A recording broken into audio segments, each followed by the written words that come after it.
प्रभु यीशु मसीह बादलों पर आएंगे। बादलों पर इसलिए आएगा जो प्रभु यीशु मसीह पर विश्वास करने वाले जो मसीही कलीसिया है उसको प्रभु के साथ हवा में ले जाने के लिए मसीह आएंगे। फिर हमने ये देखा उसके 7 साल बाद जलपाई पहाड़ के ऊपर प्रभु यीशु मसीह अपने दूतगणों के साथ अर्थात कलीसिया के साथ उतर कर आएंगे। उस समय हमने ये पढ़ा जब बादल पर प्रभु यीशु मसीह आएगा उस समय जो मसीह यीशु में जो विश्वास किए हुए लोगों का पुनरुद्धान होगा, चाहे वो मरा हो या जीवित हो। उनका शरीर की विशेषताएं हम देख रहे थे। हमने देखा उस शरीर में लोगू नहीं होगा, उस शरीर में हड्डी और मांस होंगे, उस शरीर एक दूसरे को छू सकते हैं, पहचान सकते हैं और फ्लेक्सिबल बॉडी है। ये सारी बातें हमने देखा। उस शरीर के साथ हम लोग मसीह का न्यायासन के सामने खड़े होंगे। मसीह का न्यायासन के सामने जब हम खड़े होंगे, पहली बात हमने ये देखा था, हम इस शरीर में रहकर जो कार्य किए हैं उसके अनुसार हमें बदला मिलेगा या प्रतिफल मिलेगा। फिर वहां हमने देखा जो अंधेरा में छिपी हुई बातें ज्योति में आएंगे और जो बात हमारे मुंह से निकली है उन बातों को भी हमें उधर लेखा जोखा देना पड़ेगा।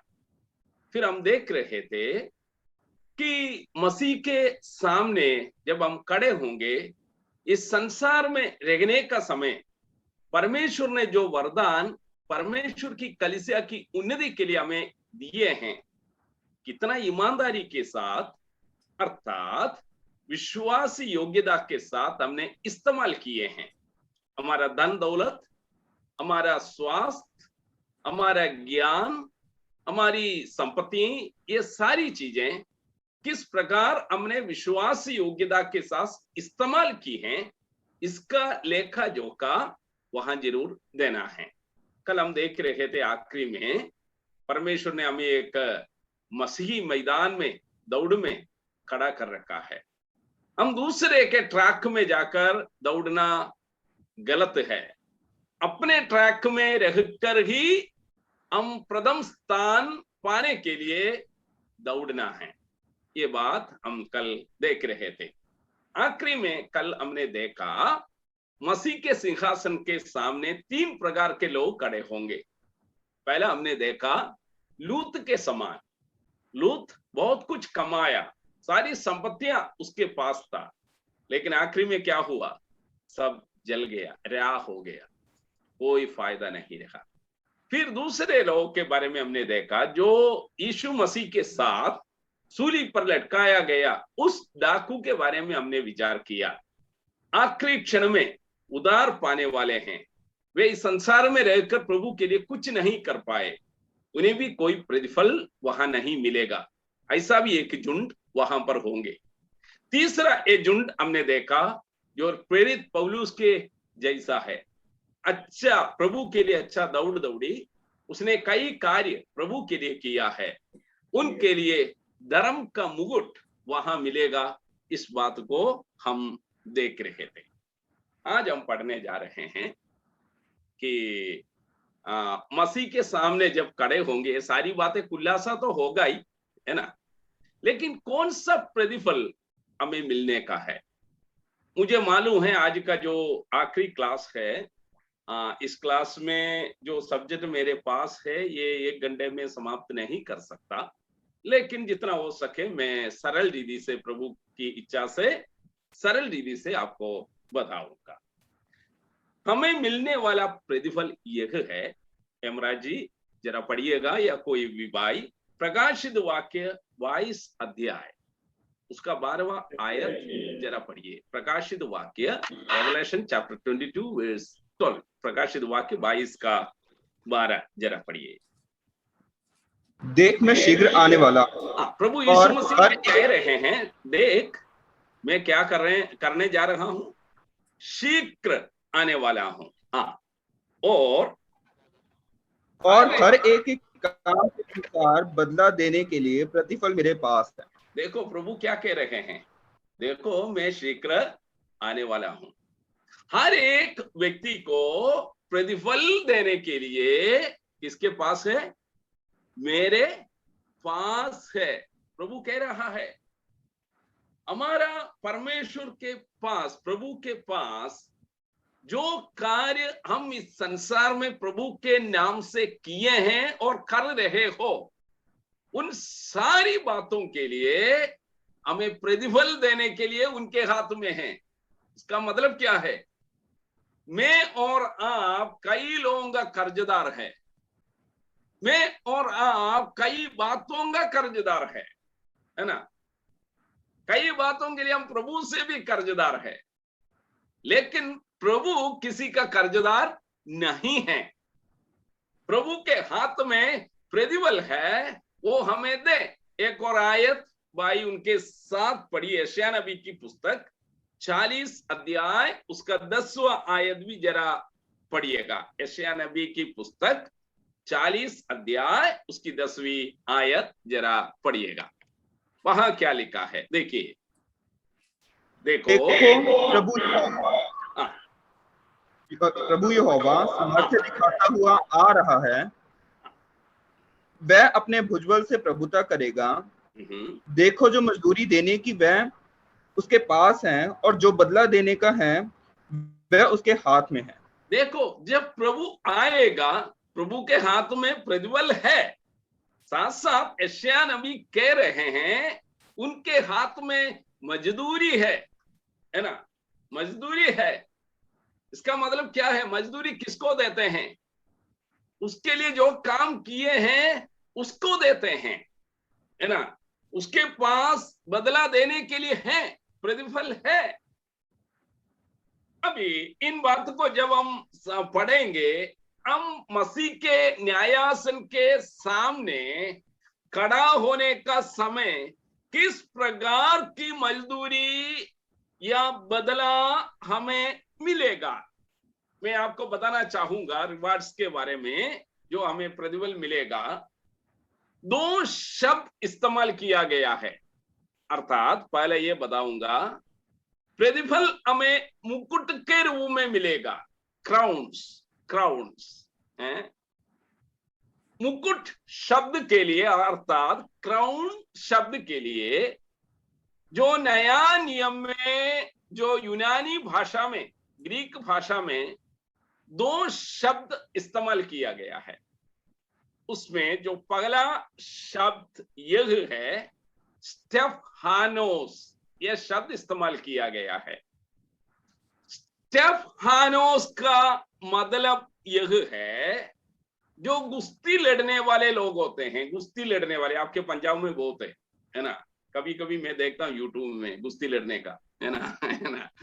एक गुस्ती लड़ने वाले लड़ने के बाद जीत जाते हैं। उस जमाने में जब मैं पत्री लिख रखा था, उस जमाने में जो जीतने वाले को उस एक इनाम दिया जाता था, तुरंत एक इनाम दिया जाता था। वो फूल से बनी हुई इनाम है। वो बताते हैं ये आदमी जीत गया है, सबके सामने ये इनाम दिया जाता है। मुकुट का जो शब्द ग्रीक में एक स्टेफानोस इस अर्थ में दिया गया है। दूसरा शब्द है डायआडम, डायआडम ये शब्द इस्तेमाल किया गया है। डायआडम इसका मतलब यह है मुकुट जो राजा लोग पहनते हैं, जो राजा लोग पहनते हैं। जब हम प्रकाशित वाक्य अध्याय 5 में जब हम पढ़ते हैं, 24 प्राचीन लोग, प्रभु प्रकाशित वाक्य 4 उसका 10 और 11 आयत में पढ़ते हैं, 24 प्राचीन लोग प्रभु के सामने अपना मुकुट डालकर दंडवत करते हैं। इसका मतलब क्या है? जो नए नियम के विश्वासी हैं, ये सारे विश्वासी जो न्यायासन के सामने खड़े हैं, वे जय पाए हुए लोग हैं, विजय पाए हुए लोग हैं। परमेश्वर की कलीसिया जयवंत है, विजय पाया हुआ है। इसलिए हमें वहां मुकुट मिलेगा, आदर मिलेगा, सम्मान मिलेगा। लेकिन एक बात ध्यान रखिए, जो मुकुट है वो केवल प्रभु के सिर में है। इसका मतलब राजाओं का राजा, प्रभुओं का प्रभु, उनके सिर पर मुकुट है। कलीसिया के जो प्राचीन ये कहता है, हे प्रभु, हम इसके लिए लोग योग्य नहीं कि हमारे सिर में मुकुट रखे बैठे। आप आदर, भक्ति, ज्ञान सब कुछ स्वीकार करने के लिए आप योग्य है बोलकर प्रभु के चरणों पर सारे मुकुट डालकर प्रभु की आराधना करेगा। अभी जो हमें मिलने वाला प्रतिफल आप पढ़िएगा, प्रकाशित वाक्य 2 अध्याय उसका 10वां आयत पहले पढ़ेंगे। मुकुट हमें क्यों मिलेगा, प्रतिफल हमें क्यों मिलेगा? प्रकाशित वाक्य 2 अध्याय 10वां आयत पढ़िए। प्रकाशित वाक्य 2 अध्याय उसका 10वां आयत। जो दुख तुझको झेलने होंगे उनसे मत डर, क्योंकि देखो शैतान तुम में से कुछ को जेल खाने में डालने पर है, ताकि तुम एक मिनट रुकिए। अब हम थोड़ा थोड़ा पढ़ के जाएंगे, तभी तो समझ में आएगा ना। वहां लिखा, क्या लिखा है? सरदीस की कलीसिया को जब यूहन्ना लिखने का समय लिख रहा है, क्या लिख रहा है? जो देख, जो दुख तुम्हें जेलने का है ना, जो दुख तुम्हें क्या करने का है, जेलने होगा। इसका मतलब मसीह जीवन आसानी नहीं है। कई प्रकार की दुख और पीड़ा हमारे विश्वास जीवन में आ सकते हैं, है ना। कई प्रकार की परेशानियां आ सकते हैं। मसीह यीशु में विश्वास करने के कारण घर से भी हमें बाहर निकाल सकते हैं। कई लोग हमें सताएंगे, अड़ोसी पड़ोसी भी हमारे विरुद्ध खड़े होंगे। इस वजन जब हम पढ़ते हैं, सरदीस की उस कलीसिया को यूहन्ना कह रहा है, हो सकता है कई लोग तुम्हें पकड़कर बंदी गृह में भी डाल सकते हैं। इसलिए मसीही विश्वासियों ये बताता है, क्या बताते हैं? हमारे जीवन में जो कष्ट, क्लेश, मुसीबत, तकलीफ, परेशानी, जेल, ये सब आया तो भी डरना नहीं, डरना नहीं। क्यों डरना नहीं? इसलिए डरना नहीं। हाँ ब्रदर पढ़िए, इसलिए पढ़िए, इसलिए डरना नहीं। क्यों नहीं पढ़ना? क्यों नहीं डरना लिखा है? क्योंकि देखो शैतान तुम में से कुछ को जेल खाने में डालने पर है, ताकि तुम परखे जाओ, और तुम्हें 10 दिन तक क्लेश उठाना होगा। प्राण देने तक विश्वासी रहे तो मैं तुझे जीवन का मुकुट दूंगा। यस, इतना पीड़ा में होकर अगर एक विश्वासी निकल जाए तो भी डरना मत। तुम्हें क्या मिलेगा? क्या मिलेगा? हाँ, जीवन का मुकुट मिलेंगे। कहां मिलेगा ये जीवन का मुकुट? जब मसीह का न्यायासन के सामने खड़ा होगा, उस समय हमें मिलेगा। इसलिए मेरे भाइयों और बहनों, मसीह जीवन में कई प्रकार की तकलीफ आ सकते हैं। मैं एक परिवार को जानता हूं जो निवाई में, राजस्थान निवाई में लास्ट में मैं सेवा करता था। उधर एक परिवार था, वे पहले विश्वास में आए थे। हम लोग उधर पहुंचने से कई साल पहले पेंटेकोस्टल के एक प्रचारक के द्वारा वो विश्वास में आया हुआ परिवार था। आपको मालूम, वो विश्वास में आने के बाद क्या क्या हुआ? कई प्रकार की तकलीफ, उनके पड़ोसी से और घरवाले से उससे मिला। जब उनकी बेटी मर गई, उन लोगों ने उसको गाड़ने के लिए मौका नहीं दिया। अड़ोसी पड़ोसियों ने मिलकर जगह नहीं दिया, दफनाने के लिए, जलाने के लिए भी जगह नहीं दिया। आपको मालूम उसने क्या किया? उसके शरीर को, उसके स्टेप होती है घर में जो चढ़ने का स्टेप है, उस स्टेप को हटा के, सीढ़ी को हटा के उसके नीचे दफनाना पड़ा उसको। वो परिवार अभी भी विश्वास में है। राजस्थान में निवाई में वे परिवार है, सैनी परिवार से हैं। मेरे भाइयों, मेरे कहने का मतलब क्या है? प्रभु के लिए कितना भी कष्ट उठाएं, डरो मत, हमें एक प्रतिफल मिलेगा। वो जीवन का मुकुट मेरे लिए और आपके लिए तैयार रखा है। इसलिए मसीह जीवन में हम कष्ट उठाना पड़ेगा। आजकल कई लोग इस जमाने में प्रचार करते हैं, आओ मसीह में, आओ मसीह में, तुम्हारा दर्द दूर हो जाएगा, तुम्हारा तकलीफ दूर हो जाएगा, तुम्हें तो कर्जा है तो वो दूर हो जाएगा, तुम्हें मकान मिल जाएगा, तुम्हें चौकरी मिल जाएगा, तुम्हें नौकरी मिल जाएगा। ऐसा प्रचार कई लोग करते हैं, है ना। कई लोग ईसाई मसीह में इसलिए आते हैं नौकरी मिले, चौकरी मिले। लेकिन मेरे प्रियो, ऐसा नहीं है मसीह जीवन। बाइबल कहती है ये आसानी नहीं है। लेकिन इस संसार में अगर हम मसीह के लिए दुख उठाना हो, डरो मत। जब हम मसीह के न्याय आसन के सामने खड़े होंगे, जब हमारा नाम पुकारा जाएगा, हमें जीवन का मुकुट मिल जाएगा। उसके साथ एक और वचन पढ़िए, याकूब की पत्री 1:12 भी पढ़िएगा। याकूब की पत्री 1:12, 1:12, याकूब की पत्री 1:12। हाँ, धन्य है वो मनुष्य जो परीक्षा में स्थित है, क्योंकि वो यहाँ निकल कर जीवन का मुक्त होगा, जिसकी प्रतिज्ञा प्रभु ने अपने प्रेम करने वालों से की है। वहां देखिए क्या कहा, धन्य है वह मनुष्य जो परीक्षा में स्थिर रहते हैं। इसका मतलब इस संसार में हमें कई प्रकार की परीक्षा होगा, उस परीक्षा में हम स्थिर रहना चाहिए, अंत तक विश्वास में रहना चाहिए, मरने तक हम विश्वास में रहना चाहिए। हम पीछे निकलने वाले नहीं होनी चाहिए, तभी जाके प्रभु हमें जीवन का मुकुट प्रदान करेगा। मैं इस शब्द को और बताकर आगे बढ़ना चाहूंगा। जीवन का मुकुट कौन है? जीवन दाता ही है। कौन है वो जीवन दाता?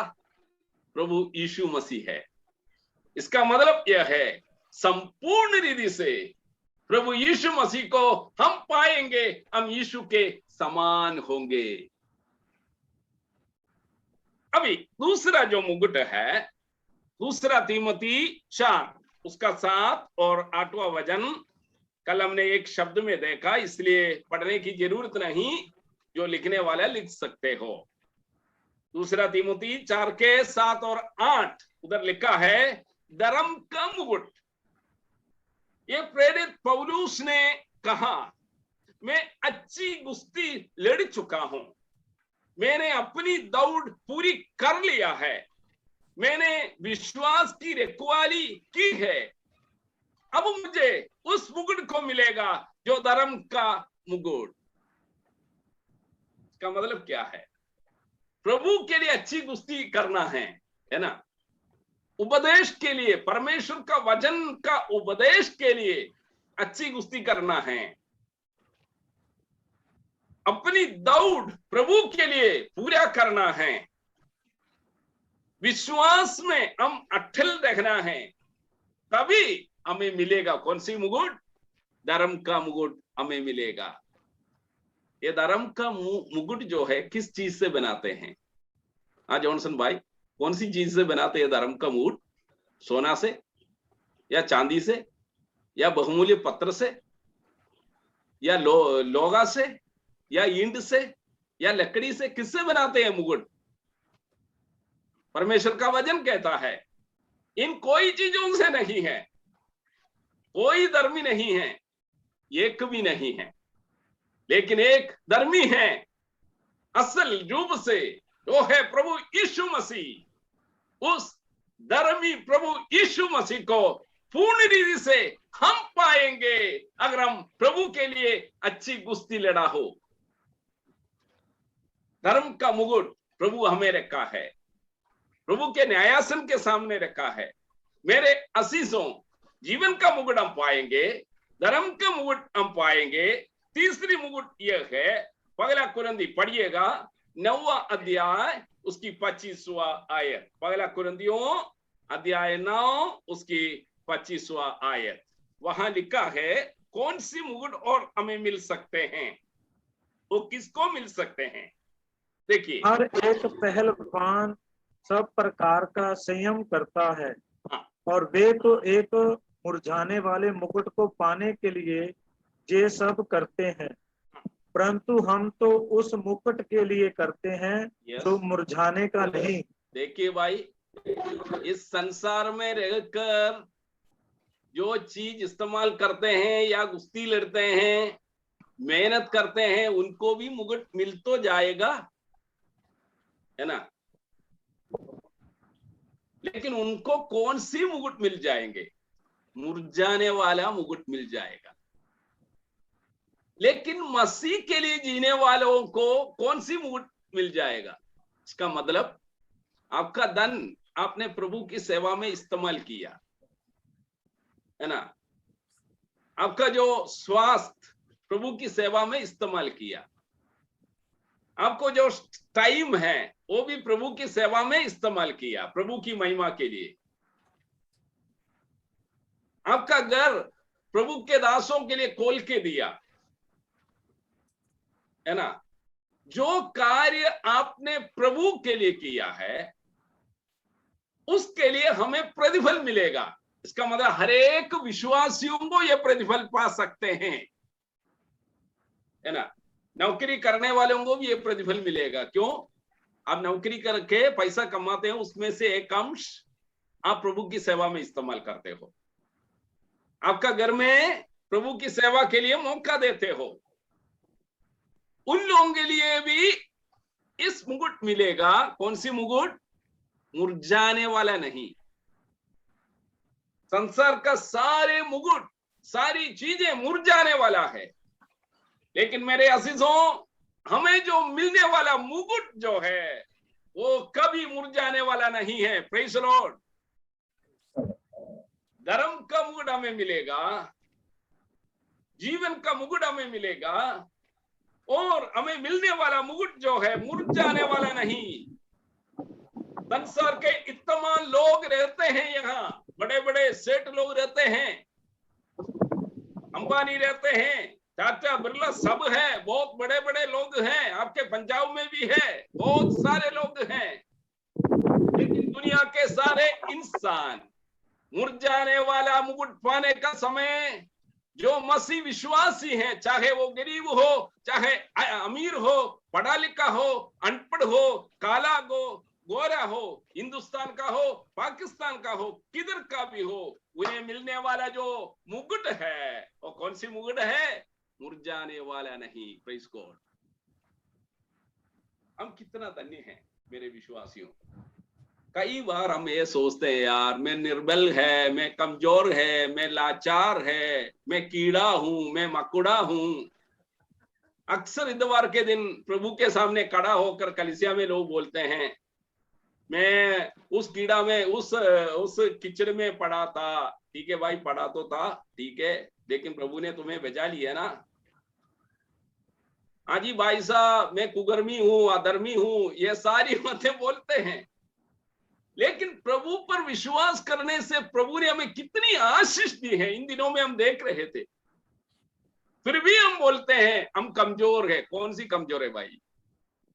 अरे आपका शरीर कमजोर है, हो सकता है मेरा शरीर भी कमजोर है, लेकिन आत्मिक रूप में हमारी आत्मा शक्तिशाली है, क्योंकि हमारी आत्मा के साथ पवित्र आत्मा वास करते हैं, परमेश्वर वास करते हैं।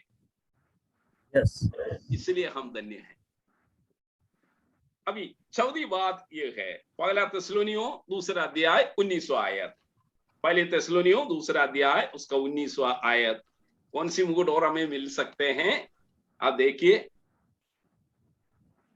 यस, अब भाई कोई भी पढ़ो जल्दी, टाइम वेस्ट मत करना है। कौन सी मुकुट मिलेंगे? पहला थिस्सलुनीयों, भला हमारी आशा का आनंद या बढ़ाई का मुकुट क्या है? क्या हमारे प्रभु यीशु के सन्मुख उसके आने के समय तुम ही ना होंगे?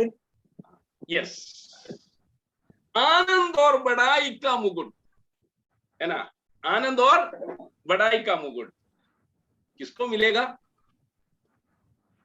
ये किसको मिलेगा? आपको मालूम? आनंद और बढ़ाई का मुकुट जो व्यक्ति सुसमाचार प्रचार करके आत्मा को प्रभु के सामने लाता हो, उसको मिलेगा। प्रेरित पौलुस क्या कहता है? हमारा आनंद और बढ़ाई का मुकुट तुम हो। फिलिपियों की पत्री 4 अध्याय पहला आयत में भी यही लिखा है, पढ़ने की जरूरत नहीं है ना। हमारा जो आनंद का मुकुट कौन है? तुम है। किससे कह रहा है? विश्वासियों से कह रहा है। कौन कह रहा है? पौलुस कह रहा है। प्रचारक लोग भी इस बात का ध्यान रखिए, हम लोग भी, विश्वासी लोग हमारा मुकुट है भाई, है ना। अगर विश्वासी लोग प्रभु के सामने नहीं है तो हम भी जीरो है। हिंदुस्तान के प्रधानमंत्री अभी बोलते हैं, यार मैं हिंदुस्तान के प्रधानमंत्री हूं। हाँ साहब ठीक है, लेकिन किसी ने उसको वोट नहीं दिया, है ना, उनको सीट नहीं मिल पाए, कौन सी प्रधानमंत्री रखोगे वो? इसलिए प्रभु का वचन हमें याद दिलाते हैं, प्रभु के दासों, हम जो लोग सेवा करते हैं, कई प्रकार की मुसीबतों से हम जरूर गुजरते हैं। मुझे मालूम है, उत्तर भारत में नहीं, केरल में भी। लेकिन जो फल हमें मिलता है ना, हो सकता है उस फल प्रभु ने हमें दिया हो सकता है उनमें से और कुछ हमें मिल नहीं जाए, लेकिन वो हमारे लिए मुकुट का कारण है। हो सकता है वो अनपढ़ हो सकता है वो गरीब से हो, लेकिन आत्मा का जो कीमती है वो कितना बड़ा है, उसके लिए हमें फल मिलेगा। कहां पर मिलेगा? संसार में भी मिलेगा, लेकिन स्वर्ग पर हमें मिलेंगे। इसलिए परमेश्वर के दासों, हम सावधानी के साथ प्रभु की सेवा में आगे बढ़ना है। मैं इतना कहकर उस बात को छोड़ रहा हूं। पांचवा मुकुट ये है, पहला पत्रस अध्याय 5 उसकी 4 आयत। पहला पत्रस अध्याय 4 और अध्याय 5 उसका 4वां आयत। जरा पढ़िए, कौन सा मुकुट हमें मिलेगा? जब प्रधान रखवाला प्रकट होगा तो तुम्हें महिमा का मुकुट दिया जाएगा, जो मुरझाने का नहीं। बस ब्रदर, बस। पांचवा मुकुट कौन सा है? अच्छा, 4 मुकुट के बारे में मैंने आपको बताया, आप बता सकते हैं कोई भी ऑन करके, कौन सा मैंने बताया? पहला मुकुट जीवन का मुकुट। जीवन का मुकुट। दूसरा मुकुट धर्म का मुकुट। तीसरा मुकुट कभी ना मुरझाने वाला मुकुट। और 14 मुकुट आनंद और बढ़ाई का मुकुट। Praise God. अभी 5वां मुकुट जो है प्रभु हमें देने वाला है, महिमा का मुकुट। ये किसको मिलेगा मालूम? वहां क्या लिखा है? जब प्रधान रखवाला प्रकट होगा। कौन है प्रधान रखवाला? प्रभु यीशु मसीह। उसका न्यायासन के सामने हम होंगे। उस समय वो क्या करेगा? महिमा का मुकुट देंगे, वो भी मुरझाने वाला नहीं। वो महिमा का मुकुट किसको देंगे? रखवाले को देगा। रखवाले, शेपर्ड्स, प्राचीन, एल्डर्स। कलीसिया के प्राचीन को मिलने वाला मुकुट है कौन सी मुकुट? महिमा का मुकुट। कई प्रकार की सवाल हमारे मन में आ सकते हैं। आपको मालूम, कलीसिया के प्राचीन को, एल्डर्स को कौन नियुक्त करता है? बुरा मत मानना भाई, अक्सर हम लोग कई कलीसियाओं में ऐसा नियुक्त करते हैं जो पढ़ा लिखा हो थोड़ा, वो कलीसिया का प्राचीन है। कुछ कलीसिया में ऐसा नियुक्त करता है, हाँ भाई वो पढ़ा लिखा इसलिए वो प्राचीन है। केरल में भी ये करते हैं, है ना। कुछ कलीसियाओं में ऐसा करते हैं जिनके पास पैसा हो, धन दौलत हो, कितना बदमाश हो, कितना भी बदमाश हो, उसके पास क्या होना चाहिए? पैसे। वो कौन हो गया कलीसिया के? हैं? एल्डर हो गया। हाँ, बुरा मत मानना भाई, बुरा माना तो भी मुझे दिक्कत नहीं। वो भी कौन हो गया? वो भी कलीसिया का एल्डर है। कुछ ऐसे मनाते हैं एल्डर्स को, देखते हैं जो खानदान को देखते हुए, घर को, घर के खानदान है ना, अच्छे खानदान के यार, खाने पीने वाला खानदान है, ऐसा करो उनको भी प्राचीन बना दो। मसीह कलीसिया में इस प्रकार के प्राचीन लोग आकर परमेश्वर की कलीसिया को टुकड़ा करते हैं। उन लोग इतना बदमाशी करते हैं परमेश्वर की कलीसिया के अंदर, ना उनको वजन मालूम है, ना कुछ मालूम है, विश्वासियों को पीछे छोड़ते हैं। और क्या करते हैं ऐसे प्राचीन लोग मालूम आपको? कलीसिया को टुकड़ा करते हैं। सही है। सुलेमान के समय दो औरत, उनको बच्चा हुआ, 3 अध्याय में पढ़ते हैं हम, है ना। सुलेमान जब राजा था उस समय एक औरत दूसरे के बच्चे के ऊपर अनजाने में सो गई, वो बच्चा मर गया। अब सुबह होते ही इस लेडी ने दूसरे बच्चे को चोरी करके उसके पास लिटा दिया, ये मरा हुआ बच्चे को उसके पास भी लेटा दिया। अभी सुबह होते ही दोनों राजा के सामने पहुंच गए और कहने लगा, ये मेरी बच्चा है, ये जिंदा जो बच्चा है वो मेरा है। असली माँ ने कहा वो मेरा है, नकली माँ ने कहा वो मेरी है। दोनों आपस में बोलने लगे। सुलेमान ने क्या कहा? सुलेमान ने कहा एक तलवार लाओ भाई, अभी बताता हूं कौन असली माँ है। सुलेमान ने क्या कहा? उस बच्चे को 2 टुकड़ा कर दो। असली माँ ने क्या कहा? कदापि नहीं, कदापि नहीं, कदापि नहीं, वो जिंदा रहेगा, उसको दे देना। नकली माँ ने क्या कही? अरे टुकड़ा कर दो यार, क्या दिक्कत होती है, उसको भी नहीं चाहिए, मुझको भी नहीं चाहिए। आजकल हमारी हालत यही है ना।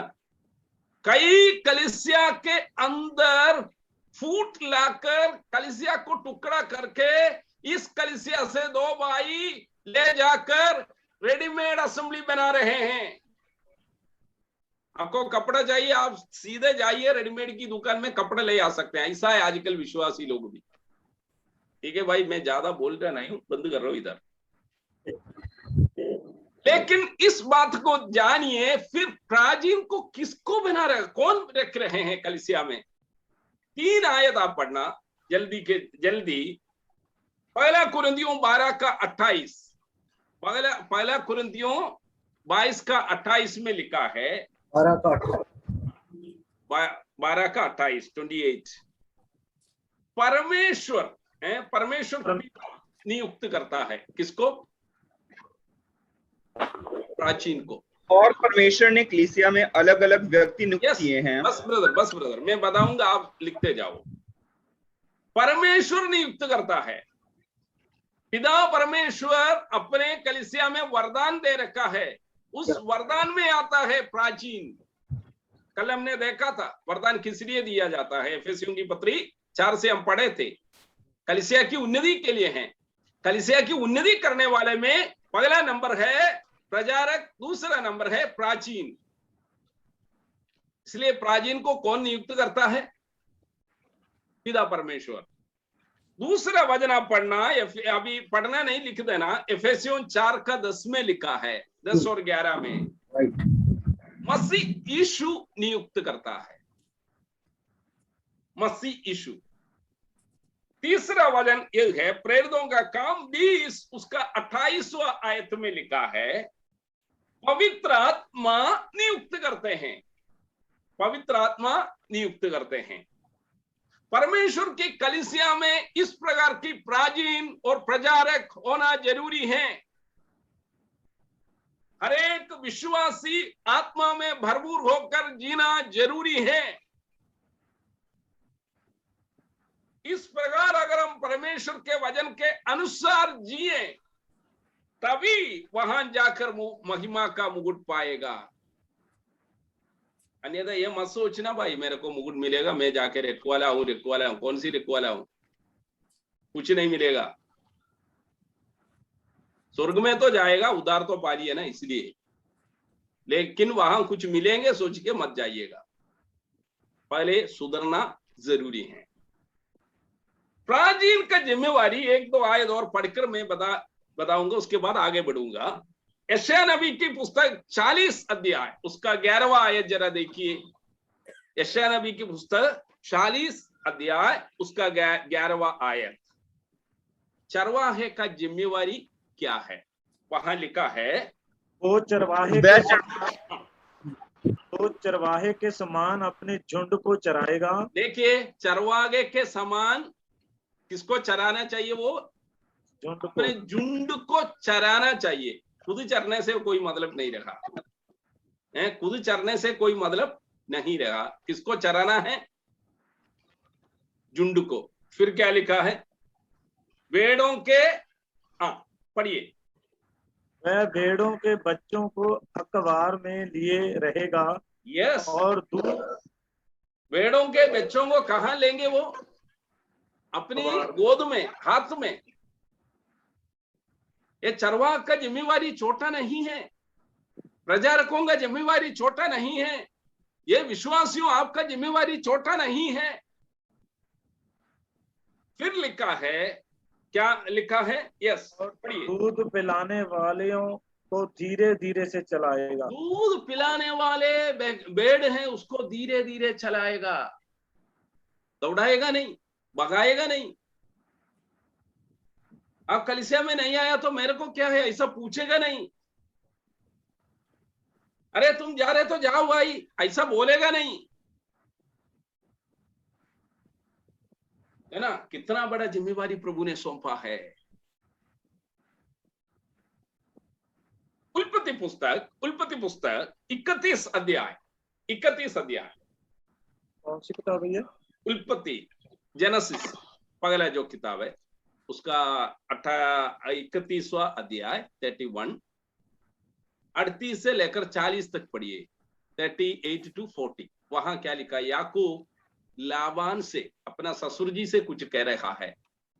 एक चरवाहे का जिम्मेवारी जरा देखिए, वहां क्या लिखा है?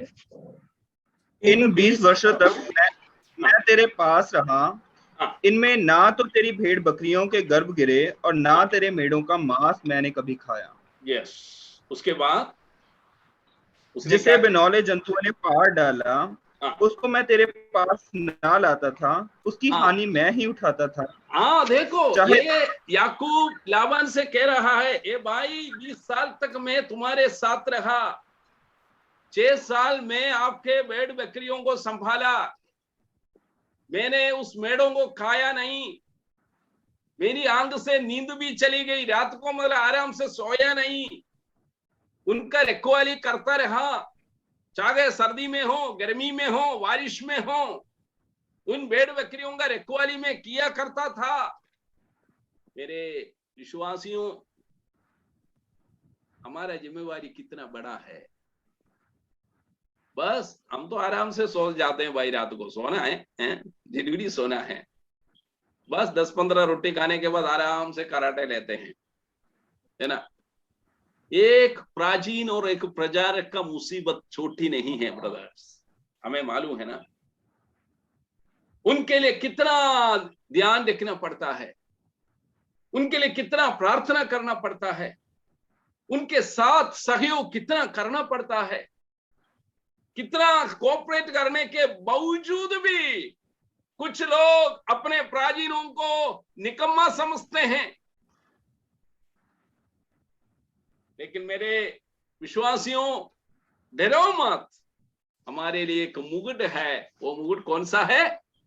महिमा का मुकुट। प्रेज गॉड, है ना। इससे ज्यादा क्या चाहिए यार? दुनिया वाले कुछ दिया नहीं है तो नहीं दिया, कोई बात नहीं यार। हमें जो मिलने का है वो प्रभु से मिलेगा, है ना। वो महिमामय मुकुट है, तेजोमय मुकुट है। Praise God. अभी मुकुट के अलावा और क्या मिलेंगे हमें? ठीक है, हमें 5 मुकुट तो जरूर मिल जाएंगे, ऐसा जिया तो, ऐसा जिया तो। कैसे भी जीने के बाद नहीं मिलेगा, कल हमने देखा, है ना, है ना। अभी मुकुट के अलावा हमें वहां क्या मिलेगा?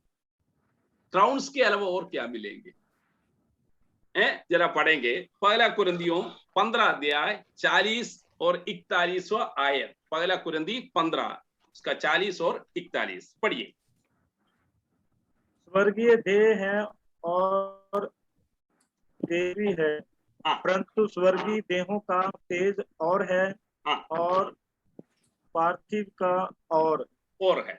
मतलब स्वर्गीय शरीर का, है ना, देह अलग है। स्वर्गीय शरीर या देह अलग है, संसार का शरीर या देह अलग है। फिर पौलुस कहता है, हाँ, सूर्य का तेज और है, चांद का सूर्य का तेज और और है, चंद का तेज और है, और तारगणों का तेज और है। एक तारे से दूसरे तारे के तेज में अंदर है। मतलब सूर्य का तेज अलग है, चांद का तेज अलग है, तारगणों का तेज अलग है। एक तारा का तेज और दूसरा तारों से अलग है। पौलुस का कहने का मतलब यह है, प्रभु यीशु मसीह के न्यायासन के सामने खड़ा होने का समय हमें जीवन का मुकुट मिलेगा, हमें धर्म का मुकुट मिलेगा, हमें महिमा का मुकुट मिलेगा। ये सारी मुकुट है जैसे हमने जिया तो। लेकिन उसके अलावा हमारा जो तेज है वो भी फर्क है। कुछ लोग सूर्य के समान चमकेंगे, है ना, कुछ लोग चांद के समान चमकेंगे, कुछ लोग तारों के जैसा चमकेंगे। तारे और तारों इनमें भी अलग अलग तेज है। इसी प्रकार होगा। आप पढ़िए दानियल की पुस्तक 12 अध्याय उसका 3 आयत हम पढ़ते हैं। दानियल की पुस्तक 12वां अध्याय उसकी 3 आयत, वहां हम क्या पढ़ते हैं? जरा देखिए क्या पढ़ते हैं वहां। तब सिखाने वालों की चमक आकाश मंडल की सी होगी, और जो बहुतों को धर्मी बनाते हैं, बहुतों को धर्मी बनाने वाले, यस, धर्मी बनाने वाले कैसे चमकेंगे? आकाश मंडल में जैसे तारे चमकते हैं वैसे चमकेंगे। इस रात का समय अगर हम बाहर खड़े होकर आसमान की ओर देखा तो तारों को देख सकते हैं कैसा चमक रहा है। शुरुआत का समय मैंने आपको कहा था, संसार से अगर पृथ्वी की नजदीक दो तारा में कोई भी पहुंचना हो, 2 लाख किलोमीटर स्पीड में जाने वाले रॉकेट में 14,000 साल सफर करना है, ये साइंस कहता है। वो तारे भी इतना दूर से चमक रहे हैं, कितना अच्छी तरह चमक रहे हैं। मेरे अजीजों, भाइयों, बहनों, हम भी उन तारों के जैसा चमकेंगे। तेजोमय शरीर हमें मिलेगा। दीपू को जो शरीर मिलेगा वो नहीं होगा मेरा शरीर, हम दोनों का अलग होंगे भाई, है ना। शायद दीपू सूर्य के समान चमकेंगे, मैं चांद के समान होगा। बावर्गीस ब्रदर तारे के समान चमकेंगे, लेकिन दूसरा उससे भी कम हो सकते हैं। ऐसा बदलाव जरूर आ सकते हैं, ये बाइबल हमें कहता है ना। इस प्रकार हम प्रभु के साथ होंगे। और प्रकाशित वाक्य 3 उसका 21वां आयत, सॉरी, मत्ती रचित सुसमाचार 5 उसका 18 और 19 पढ़िए। मत्ती रचित सुसमाचार 5 18 19। अभी स्वर्ग राज्य में इसलिए हाँ, यस, इसलिए जो कोई इन छोटी से छोटी आज्ञाओं में से किसी एक को तोड़े और वैसा लोगों को सिखाए, वह स्वर्ग के राज्य में सबसे छोटा कहलाएगा। हाँ, देखिए भाई, जो कोई इन आज्ञाओं का पालन करेगा, हाँ, ये देखिए आप, स्वर्ग राज्य में कौन होगा? छोटे लोग भी होंगे, बड़े लोग भी होंगे, है ना। स्वर्ग में भी होगा, इस संसार में होता है ना, घर में भी है छोटा बड़ा, हमारे परिवारों में भी होते हैं ना, कुछ बड़े लोग होते हैं, कुछ छोटे होते हैं। कलीसिया में भी आने का समय कुछ बड़े लोग होते हैं, कुछ छोटे लोग होते हैं। अगर कन्वेंशन में भी प्रचारक लोग 2-4 बैठा हो, उसमें भी होते हैं, बड़े प्रचारक होते हैं, छोटा प्रचारक होते हैं, है ना। हर जगह में छोटे बड़े हैं। स्वर्ग में भी है, कौन? छोटे हैं, बड़े हैं। हाँ जोसेफ जॉन भाई, है ना। हाँ, ऐसा होगा। कौन होगा वहां बड़ा स्वर्ग में? जॉनसन भाई, कौन होगा? परमेश्वर के वचन ऐसा ही सिखाने वाला, एक बिंदु को भी हटाना नहीं चाहिए। हिंदी में वो शब्द दिया है, बिंदु, फुल स्टॉप दिया गया है ना। वो हटाना नहीं चाहिए, ऐसा ही सिखाना चाहिए। वे स्वर्ग राज्य में बड़ा है। छोटा कौन होंगे? पैसे के लिए उपदेश को इधर उधर टेढ़ा मेढ़ा करने वाले बहुत होते हैं, है ना। पीड़ा में होके कलीसिया जाएगा, अभी 1000 साल का राज्य है, ऐसा सिखाने वाले बहुत होते हैं। अंग्रेजी का पैसा लेके जेब में डालते हैं, फिर सिखाते हैं। ये स्वर्ग राज्य में कौन होगा? सबसे छोटा होगा। कई बार प्रभु का मैं धन्यवाद करता हूं, मैं ब्रदरन में हूं इसलिए धन्यवाद करता हूं। ब्रदरन वाले केवल सही रीति से वचन शिक्षा देते हैं, वचन की शिक्षा। बाकी सब उसमें दूध में पानी मिलाते हैं ना, ऐसा मिलाते हैं। लेकिन धन्यवाद हो प्रभु का, प्रभु के सामने जब हम खड़े होंगे, हम लोग बड़े हो जाएगा। इधर बहुत छोटा है। आज सुबह जब हम परिवार के प्रार्थना में स्मरण कर रहा था, इधर के बड़े पादरी लोग चोले पहन के जाते हैं, जब वे शहर के बीच में आते हैं, हमारे गांव में होके गुजरते हैं, लोग खड़ा हो जाते हैं, उसका आदर करते हैं, उसका सम्मान करते हैं, उसका दंडवत करते हैं।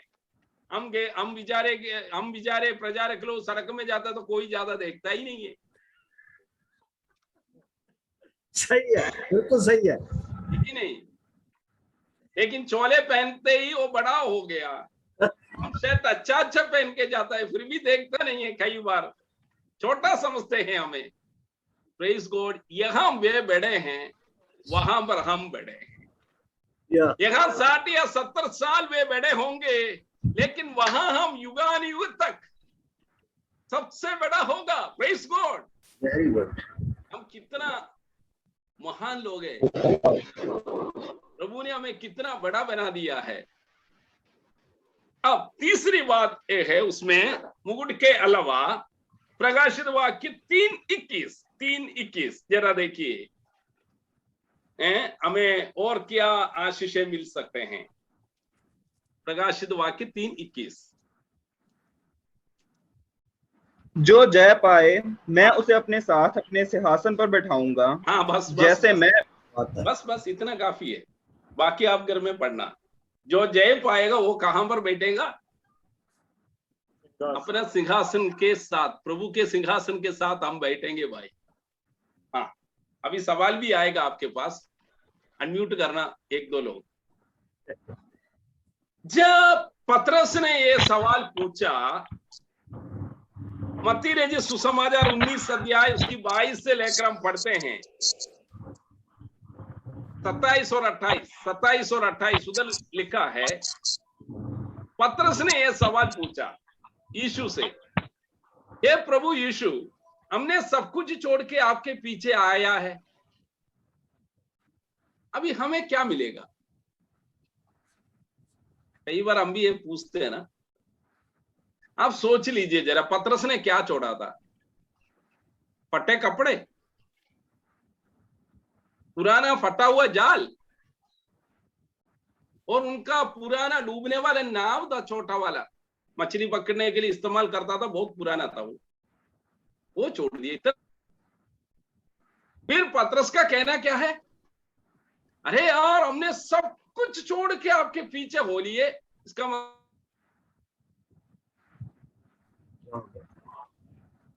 ऐसा लग रहा है ना उसकी बातों में, या वो कोई आईएएस ऑफिसर था वहां, वो नौकरी छोड़ के आया हो। प्रभु से सवाल करता है वो, ये प्रभु हमें क्या मिलेगा? प्रभु ने क्या उनको उत्तर दिया?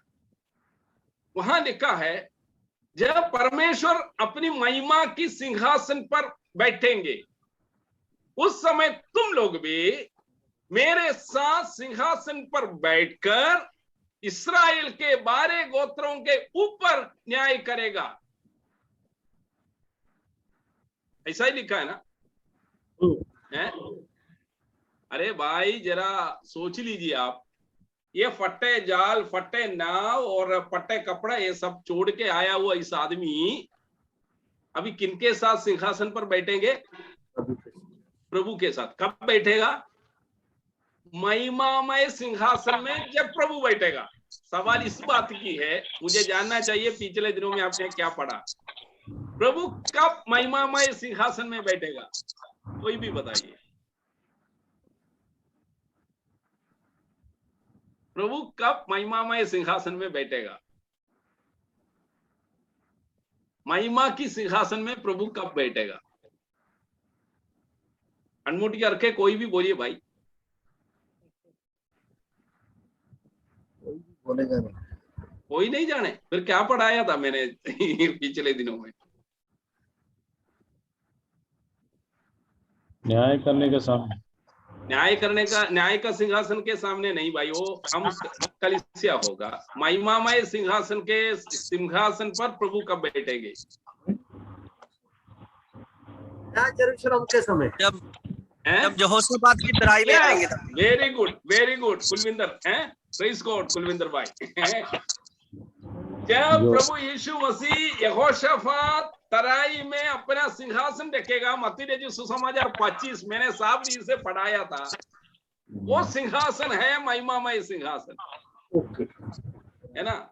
उस समय प्रभु ने पतरस से क्या कहा?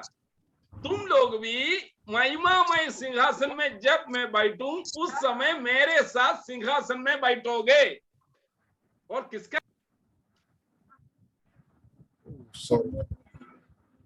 म्यूट हो गया ब्रदर आपका।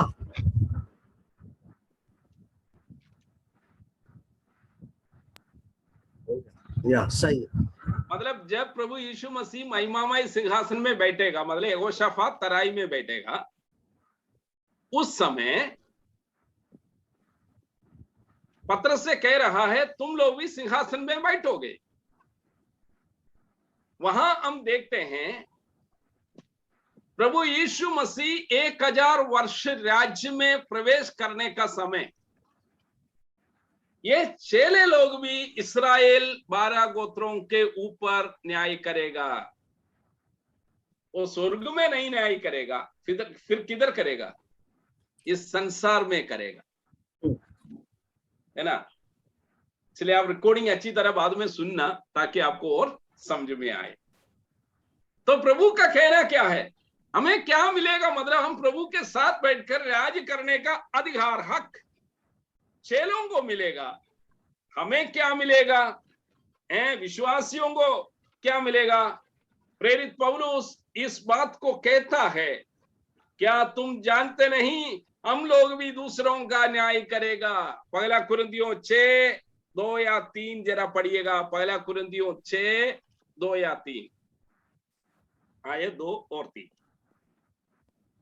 क्या तुम नहीं जानते कि पवित्र लोग जगत का न्याय करेंगे? हाँ। इसलिए जब तुम्हें जगत का न्याय करना है तो क्या तुम छोटे से छोटे झगड़ों का भी निर्णय करने के योग्य नहीं? आने वाले दिनों में इस दुनिया को न्याय करने वाले हैं हम लोग। कब? 1000 वर्ष का राज्य में मैं और आप इस संसार के लोगों के ऊपर राज करेगा। पौलुस पूछता है कोरिन्थियों की विश्वासियों से, ऐसा हम न्याय करेगा तो क्या तुम नहीं जानते ये छोटी छोटी बातों के ऊपर ठीकरी से व्यवहार करना? इसलिए मेरे अजीजों, हम कितना महान लोग हैं प्रभु के सामने। प्रभु का शुक्रिया करें, प्रभु की महिमा के लिए, हमारे इस मसीह जीवन बिताने के लिए प्रभु हमको सहायता करे। आखिरी मत्ती रचित सुसमाचार 5 उसका 11 और 12वां आयत। मत्ती रचित सुसमाचार 5, 11 और 12 आयत। धन्य हो तुम जब मनुष्य मेरे कारण तुम्हारी निंदा करें और सताएं और झूठ बोल बोलकर तुम्हारे विरोध। भाई मैं सुन नहीं सकता, आपका शायद म्यूट हो गया। वहां लिखा है, क्या लिखा है? मेरे कारण गोलियां मारेंगे। अगर आपका आवाज मुझे ठीक नहीं आ पा रहे, कुछ गड़बड़ है। धन्य हो तुम हाँ, जब मनुष्य मेरे कारण तुम्हारी निंदा करे और सताए और झूठ बोल बोलकर तुम्हारे विरुद्ध में सब प्रकार की बुरी बातें कहे। आनंदित और मगन होना, क्योंकि तुम्हारे लिए स्वर्ग में बड़ा प्रतिफल है। इसलिए अरे भाई हमारे बारे में अगर कोई भी झूठ बोले, डरो मत यार, है ना। कई लोग हमारे बारे में कई बार झूठ बोलते हैं, है ना। हम कभी सोचता ही नहीं कई बातें, जब भागर जाते सुनने में आता है, भाई सैमुअल ये क्या हुआ था, वो क्या हुआ था, क्या मालूम। अगर कोई तुम्हारे विरुद्ध झूठ बोले, तुम डरना नहीं, दुखी नहीं होना। कोई भी तुम्हें निंदा करे, तुम निराश ना हो। कोई भी तुम्हें किसी प्रकार की पीड़ा दे, तुम दुखी ना बनो, तुम आनंदित हो। क्यों आनंदित हो? प्रभु के सामने हमें क्या मिलेगा? प्रतिफल मिलेगा। हम किस लिए निंदित है? हमारे विरुद्ध क्यों झूठ बोलते हैं लोग? हम प्रभु यीशु मसीह की संतान हैं, इसलिए मेरे भाइयों, हम आनंदित होकर हमारा मसीह जीवन बिताना बहुत ही जरूरी है। प्रभु हमको सहायता करे। मेरा संदेश अभी थोड़ी देर में समाप्त करूंगा। आज एक और मीटिंग मुझे 9 बजे है। मेरा कहने का मतलब यह है, प्रभु यीशु मसीह जब बादलों पर आएंगे, हम प्रभु के साथ होंगे। वहां हमें प्रतिफल मिलेगा। हमारा शरीर किस प्रकार का होगा, ये सारी बातें 6 दिन से हम पढ़ चुके हैं साफ रीति से। किसी को डाउट हो 9495448947 कॉल कर सकते हो। जगदेव जी रिकॉर्डिंग किया हुआ है, उसको सुन सकते हो।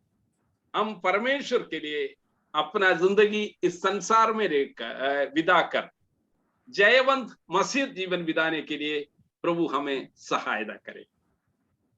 नया नियम की कलीसिया की पुनरुत्थान, है ना, विश्वासियों का जो प्रतिफल, ये सारी बातें हमने देख चुके हैं। लेकिन अभी समय कम है, लेकिन एक और शब्द, कुछ बात और बताकर समाप्त करूंगा। पुराना नियम की विश्वासियों का पुनरुत्थान कब है? एक बड़ा सवाल है, ये बड़ा विषय है। ये पूरा मैं ले नहीं पाऊंगा, लेकिन थोड़ा सा आपको बता के दूंगा ताकि कोई संदेह ना रहे। मैंने शुरू में आपको पढ़ाया, 3 प्रकार की लोग परमेश्वर ने इस संसार में रखा है। पहला यहूदी है, फिर यूनानी है, फिर परमेश्वर की कलीसिया है। ये 6 दिन से हम ये पढ़ रहे थे, परमेश्वर की कलीसिया के लोगों का जो पुनरुद्धान और उनके लिए जो मुकुट वगैरह प्रतिफल वगैरह मिलना है, इस बात को हम देख रहे हैं। अभी यहूदियों का पुनरुद्धान, इस्राएल लोगों का पुनरुद्धान कब है?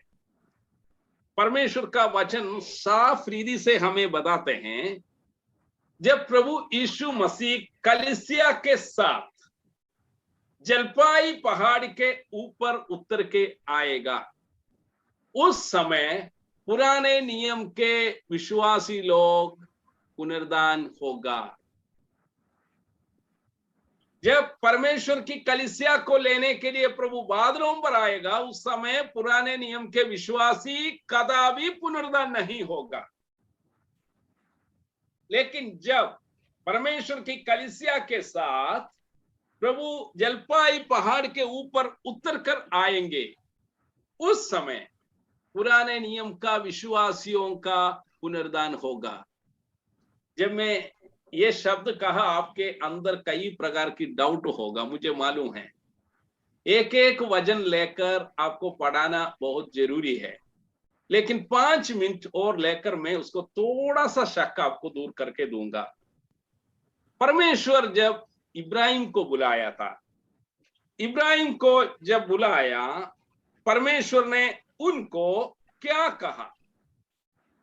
उत्पत्ति पुस्तक 13 अध्याय उसका 15वां आयत जरा पढ़िएगा। उत्पत्ति 13 उसका 15वां आयत। क्योंकि जितनी भूमि तुझे दिखाई देती है, उस सब को मैं तुझे और तेरे वंश को जुगों जुग के लिए दूंगा। देखो, प्रभु ने इब्राहिम को क्या कहा? हे इब्राहिम, जिस देश में तुम्हें दिखाऊंगा उस देश की ओर तू रवाना होना। और इब्राहिम को सारी भूमि उधर दिखाया गया। तू देख, ये भूमि मैं क्या करूंगा? तुझे भी दूंगा और तुम्हारे किसको भी दूंगा? पीढ़ियों को दूंगा, पीढ़ियों को दूंगा, तेरे वंश को दूंगा। युगान युग तक दिया जाएगा, युगान युग तक। सरल रीति से समझने की बात यह है, अब्राहिम की वंश जो इस्राएल है ना, उन लोगों को प्रभु ने ये वादा दिया कि मैं तुम्हें इस्राएल देश दूंगा, यरूशलेम। लेकिन कलीसिया को प्रभु ने ये वायदा दिया, जिधर मैं बैठा हूं उधर तुम बैठोगे। इसका मतलब इस्राएली लोग इस संसार में, मतलब यरूशलेम की ओर सफर कर रहे हैं, कलीसिया स्वर्ग की ओर सफर कर रहे हैं। आप इसहाक को देखो, जब प्रभु ने इसहाक को इस वाजा दोबारा उसने नया कर दिया, उस समय भी यहोवा परमेश्वर ने यही बात बताया है। आप देख लीजिए, उत्पत्ति 26 अध्याय 3 से 5 तक अगर पढ़े, वहां भी यही शब्द हम देख सकते हैं। इसहाक को कह रहा है, मैं तुम्हें उस देश दूंगा जो मैं इब्राहिम से कहा था। अब आप याकूब के बारे में देख लीजिए। याकूब को भी जब प्रभु ने वाजा बांधा, उस समय याकूब से भी यही कहा। उत्पत्ति पुस्तक अध्याय 28 13 से 15 तक हम पढ़ते हैं। वहां क्या लिखा मालूम? मैंने इब्राहिम इसहाक को जो वाजा बांधा था, उसी पृथ्वी में तुम्हें दूंगा। समय हमारा समाप्त होने वाला है। 1-2 शब्द बताकर मैं एक वचन आपको पढ़ाना चाहूंगा। आप निकाल दीजिए उस यजगीएल की पुस्तक, यजगीएल उसका 37 12 से 14 तक पढ़िए। 12 से 14 तक पढ़िए। यजगीएल 37 12 से 14 तक जरा धीरे धीरे पढ़िएगा। इस कारण, हाँ, इस कारण, यस, इस कारण भविष्यवाणी करके उनसे कह, हाँ, परमेश्वर यहोवा यूं कहता है, हाँ, हे मेरी प्रजा के लोगों, हाँ, देखो मैं तुम्हारे कब्रें खोलकर, देखो इस्राएल से यह वाणी है, कलीसिया से नहीं, इस्राएल से वाणी है। क्या वाणी है? तुम्हारी ये मेरे प्रजा प्रजा। हाँ, क्या बोला? मैं तुम्हारे कब्र खोलकर तुमको उनसे निकालूंगा और इसराइल के कब्र से निकाल दूंगा। उसके बाद और इसराइल के देश में पहुंचा दूंगा। तुम्हें इसराइल के देश में पहुंचा दूंगा। हाँ, इसलिए जब मैं तो उनसे निकालूं, ठीक है, तब हे मेरी हाँ, आप इतना समझना, उस वचन को लिख के रखना। प्रभु ने यह कहा, ए इस्राएल मेरी प्रजा, मैं तुम्हारे कब्र खोल के तुम्हें कहां पहुंचा दूंगा? इस्राएल देश में पहुंचा दूंगा। ये हम पूर्ण स्टडी करना है तो हमें समय चाहिए, लेकिन इस बात को जानिए, परमेश्वर की कलीसिया को क्या बोला प्रभु ने? मैं शीघ्र आने वाला हूं। हाँ, फिर क्या बोला प्रभु ने?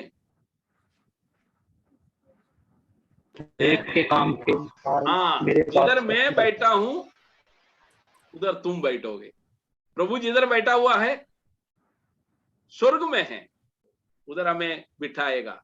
लेकिन इस्राएल के बारे में कहा, मैं तुम्हारे कब्र को खोलकर कहां ले जाऊंगा?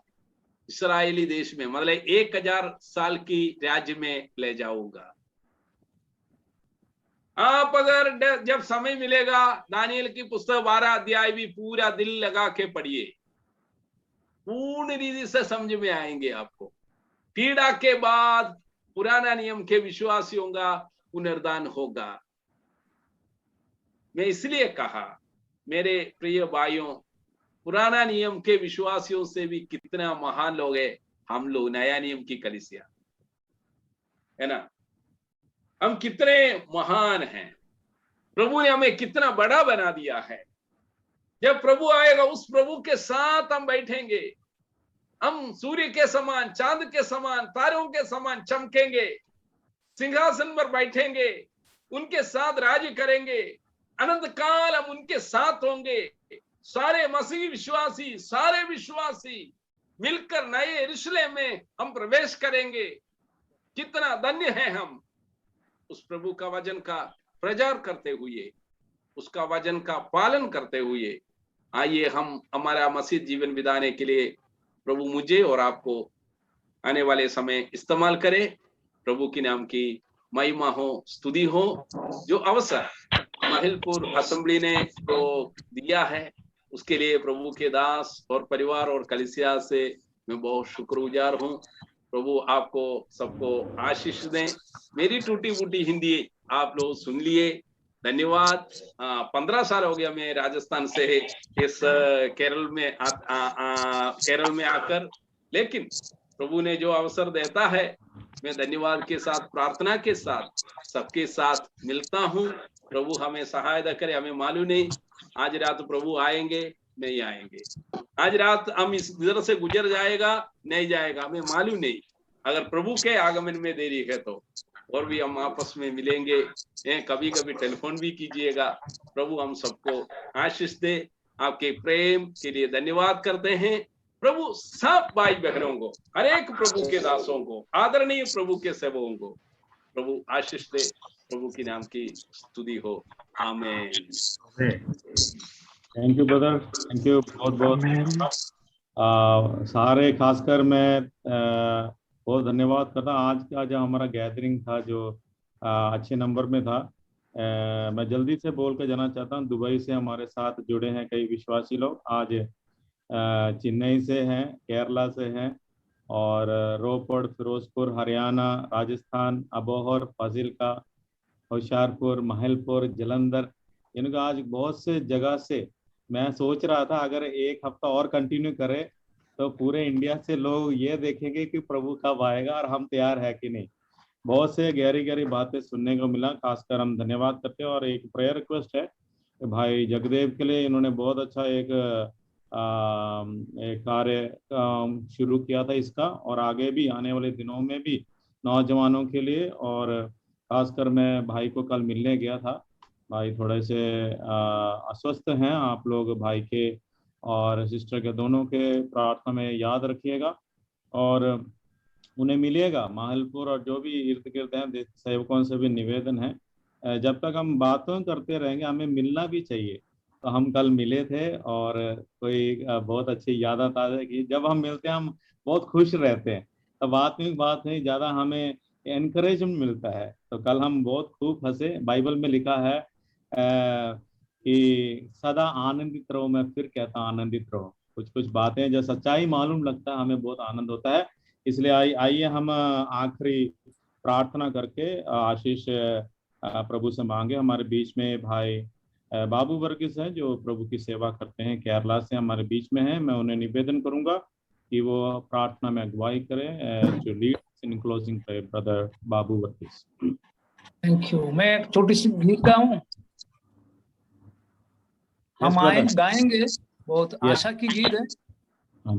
जब बादलों पर यीशु राजा आएगा, संगपन लोगों कर जाएगा, जाएगा वो जाएगा, गाएंगे को जाले जब राजा आएगा, जब आएगा बादलों पर।